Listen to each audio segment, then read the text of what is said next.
Bienvenidos de nuevo a Oportunidades en Grecia, el podcast en el que tratamos de acercar las oportunidades que en el marco de la internacionalización, de la exportación, la inversión y la captación de financiación, el país presenta para la empresa española. Welcome again to Oportunidades en Grecia, the podcast where we try to get business opportunities regarding exports and investments in the country, Greece, closer to Spanish companies. Today, we will talk about water. As you all know, we have been following the sector intensively these last few years, building upon our market intelligence, the market study that we publish yearly, which conclusions have led to multiple activities looking to facilitate Spanish companies understand the market. The Investor Forum in 2022, the workshop in 2024, the study trip of prescribers in March this year. Precisely, today's speaker, Haris Sachinis, participated in that trip. Hi Haris, welcome. Thanks for joining. Thank you for inviting me. Our speaker, Hari, is the CEO at EYDAP for the last 6 years. EYDAP is the company that manages water all around the cycle in Ática, therefore serving somewhere close to half the population of the country. Hari has over 35 years of experience as a top executive. Other than EYDAP, he has been president and CEO at DEPA, the company that supplies gas to the country, top executive at Standard & Poor's, and so on. Let me very briefly introduce a couple topics before we dig into the Q&A of this session. The water sector in Greece has certain specificities to bear in mind. Rates fluctuate in demand due to tourism and a particular geography, continent plus numerous islands.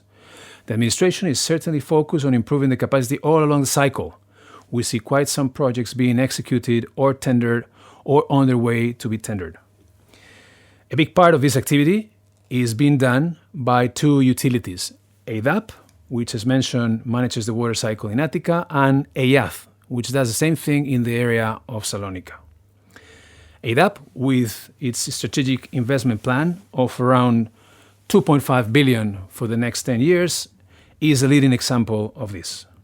So with these brief ideas, I think we can already go into the Q&A. Hari, could you describe us the situation of Greece as of today? Supply, demand, needs? Yeah, it's quite interesting. We had 3 years of significantly lower rainfall and snowfall. And I'm going to talk specifically about Ática. And while in Ática the needs are about 400 million cubic meters a year, and annually through the 4 reservoirs that bring water to Athens, we get that 400 million cubic meters per year. In the last 3 years, we had a deficit of about 250 million cubic meters a year.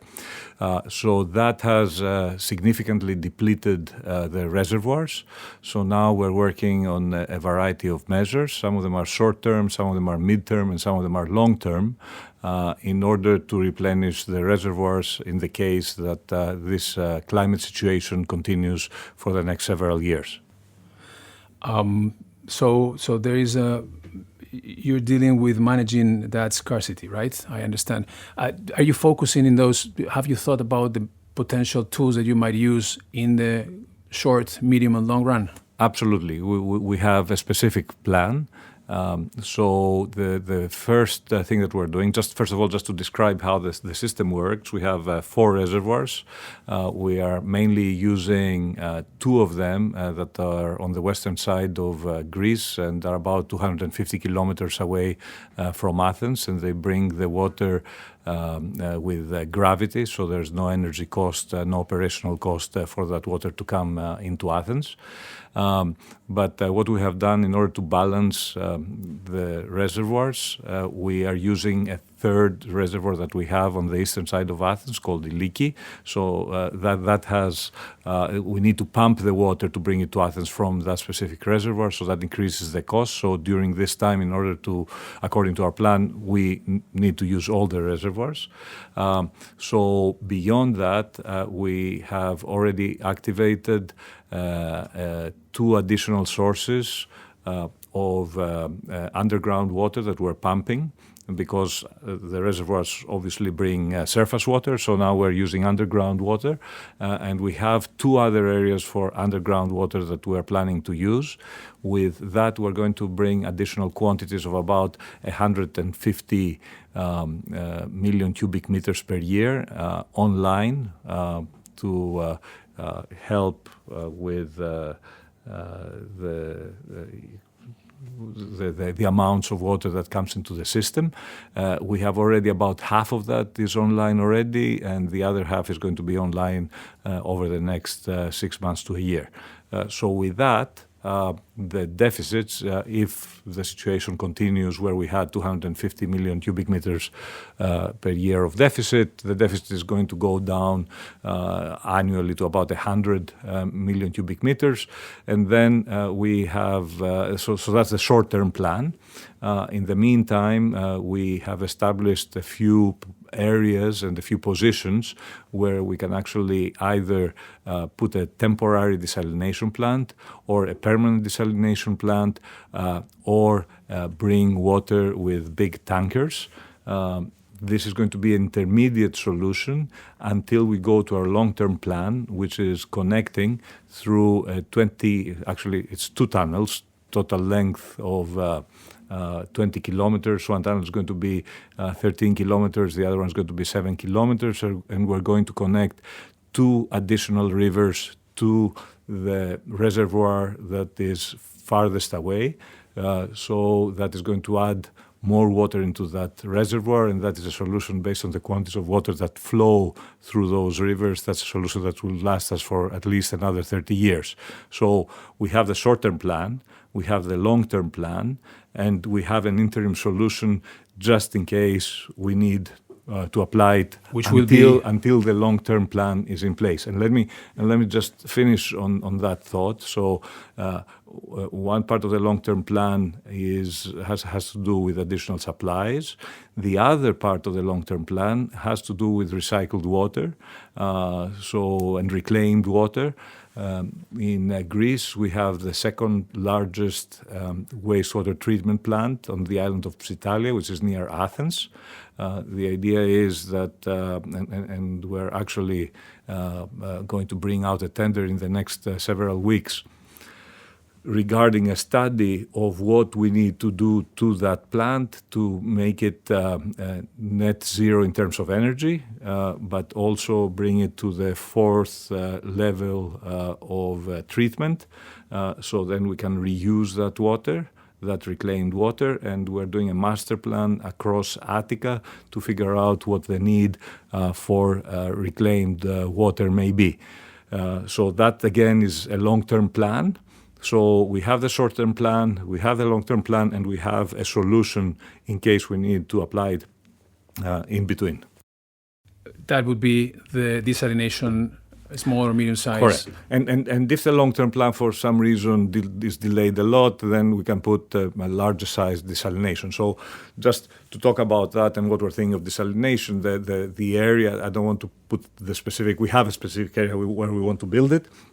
We will be announcing it shortly together with the government. And the idea there is to have plans for a desalination plant of about 80 million cubic meters a year, if we need it. Okay, so we'll see how the other plans go, but that is the plan that we're working on. Great. You answering the question, you tackle a few questions that I wanted to ask you later on. But I think it's all connected. It is all connected. It is all connected. The cycle of water. It's all connected. Now, treating waste. I have heard you talking before, not today, but about big plants versus small plants. You just mentioned the very big plant that is already working in Ática. Mm-hmm. Will you be working on the previous existing ones? Will you be creating a new one, size, medium size? Improving the huge one that you already have. What's the plan there? Okay. Again, it is a hybrid solution because we think that is what would work best for Athens. So let me start from the larger plants and go backwards. I described to you about Psyttalia, and that's very important for us because actually now we're treating the water and the wastewater, and about 300 million cubic meters of treated water flows into the sea. So obviously, as I mentioned earlier, we need to figure out whether in an inexpensive way we can bring that back to use either for industry or for irrigation. And at the same time, that plant, we want to make it energy neutral and also with zero emissions. So that is why we're doing this really significant study. So that's something that we're really looking into very deeply. Then we already are running another 4 smaller plants currently. And those are in Western Attica and they're in Eastern Attica.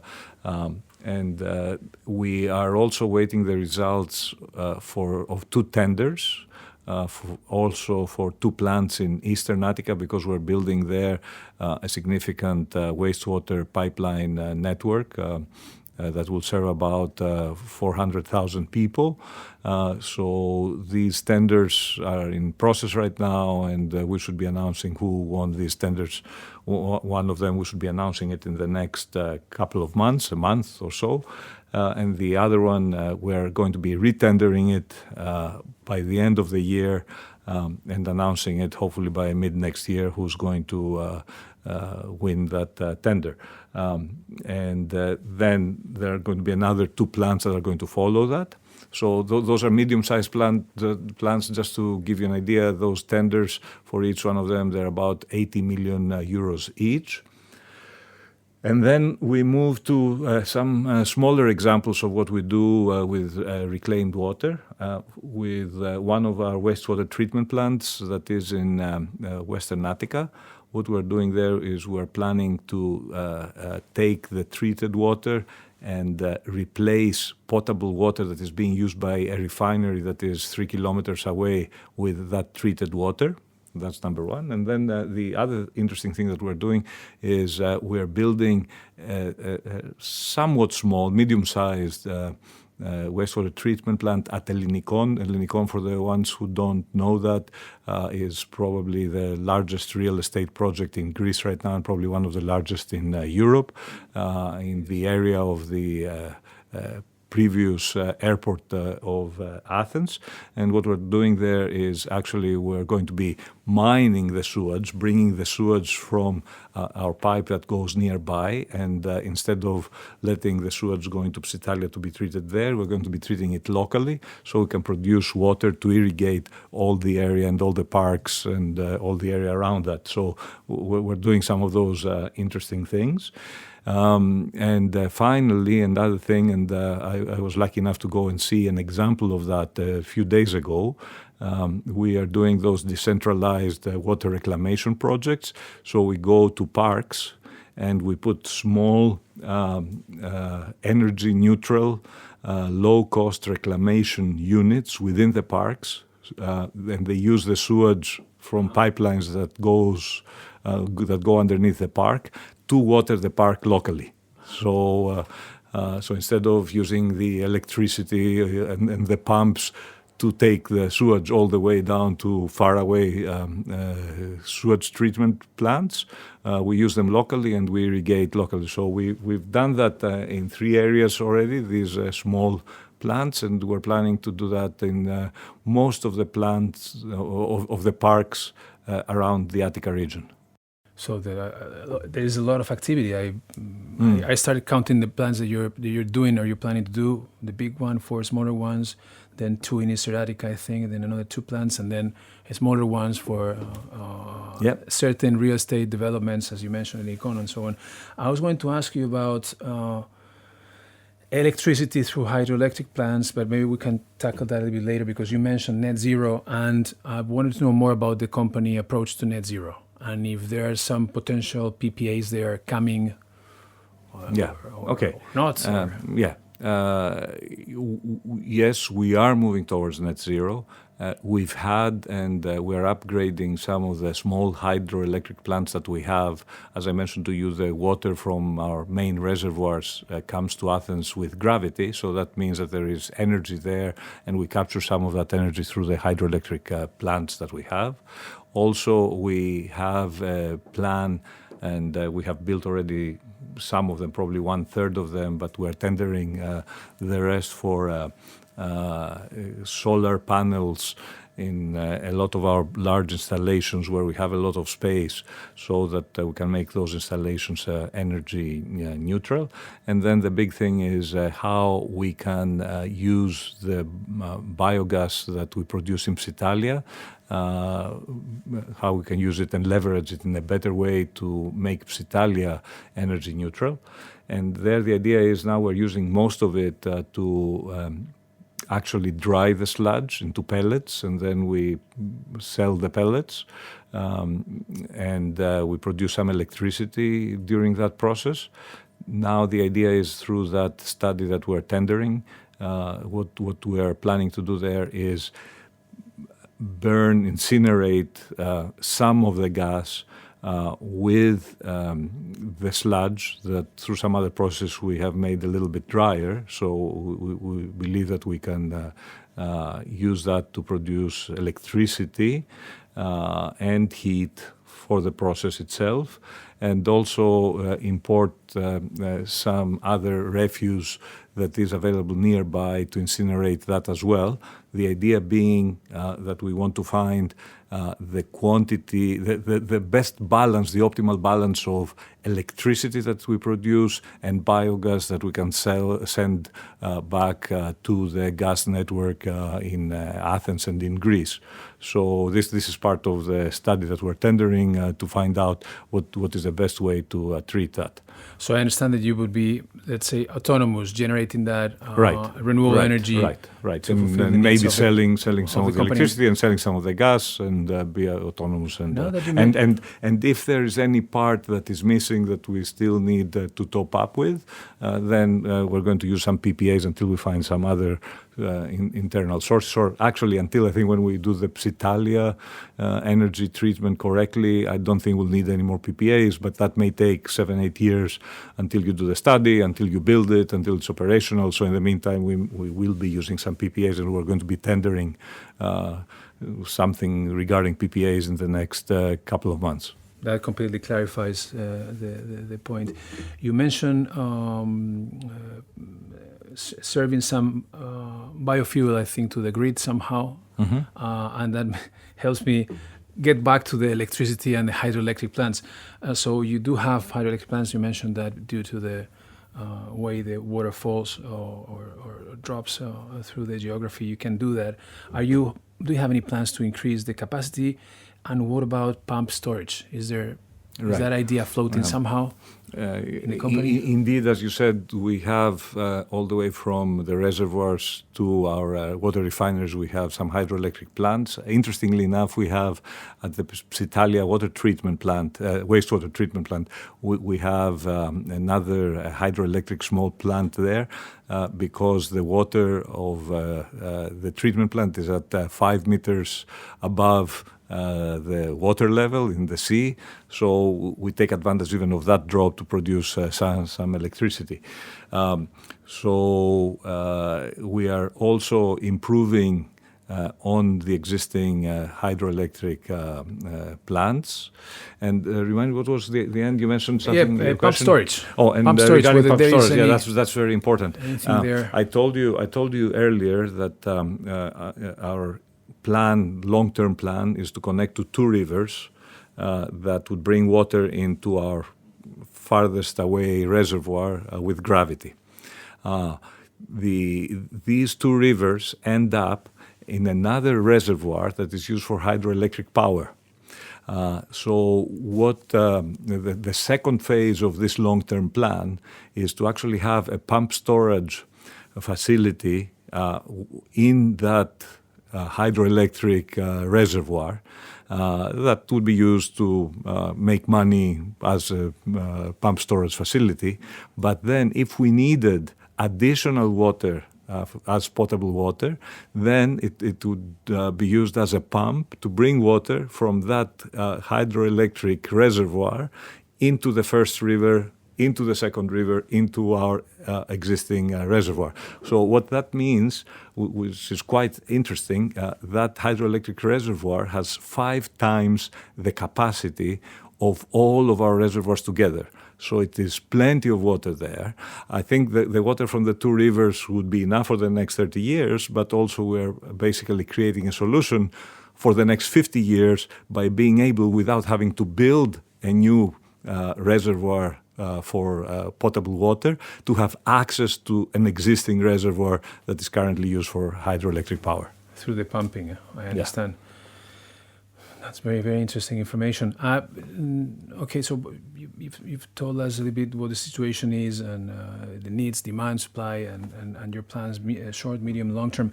Let's go to the funding side of the projects. We've read a lot about the National Strategic Reference Framework, the National Investment Plan, also maybe the RRF has a role to play, and also multilaterals. I think I read lately that there was a signature with the EIB of an MOU of some 250, I think, million euros. I'm not sure if I'm right. What is the plan to fund all these 2.5 10-year billion strategic plan? Yeah. First of all, we currently have 300 million in cash. So we're obviously going to leverage that. The other thing is that from the 2.5 billion euros, 1 billion has to do with wastewater networks and plants in Eastern Attica. And of that, 90% is funded by the European Union. So those are grants by the European Union for 90% of that. So as a result, what remains to be funded is about 1.6 billion. So let's say if you take the 300 million of cash out, then 1.3 billion over 10 years. And there we are going to leverage the regulatory framework that exists for Greece. It has yet to be applied. They have not applied it yet, but we are right at the point where it needs to be applied, which is a RAB-based, a regulatory asset-based framework. What that means is that the regulator will look at our costs, at our operating costs, and approve that they are normal and reasonable operating costs.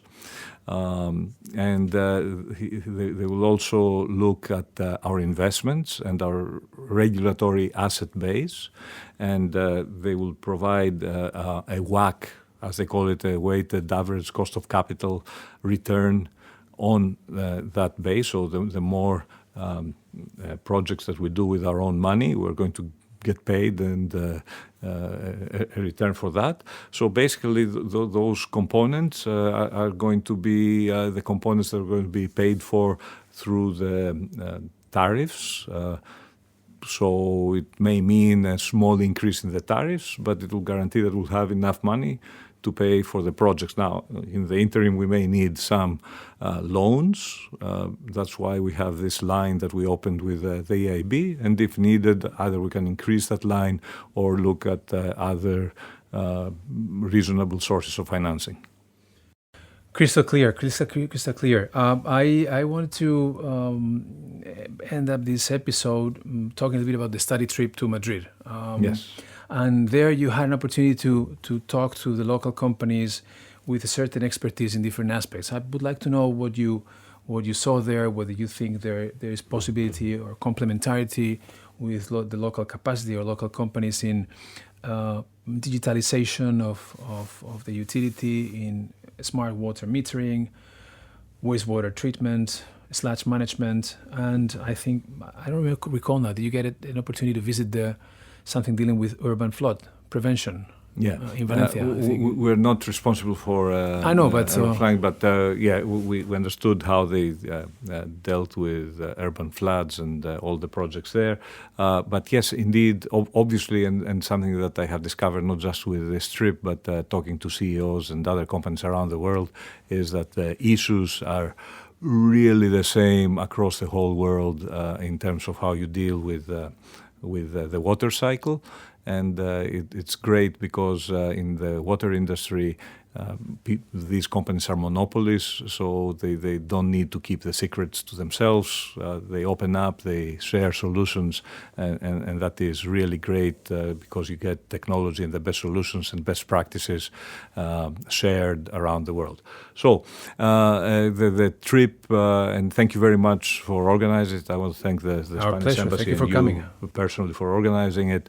I think it was great in order to exchange views in a variety of areas, including the quality of water and how you do it, and we're both doing great things there. And the interesting thing that we need to do more with is with the digitalization of our businesses. And we only have, out of about 2.2 million meters, only about 100,000 of them are electronic right now.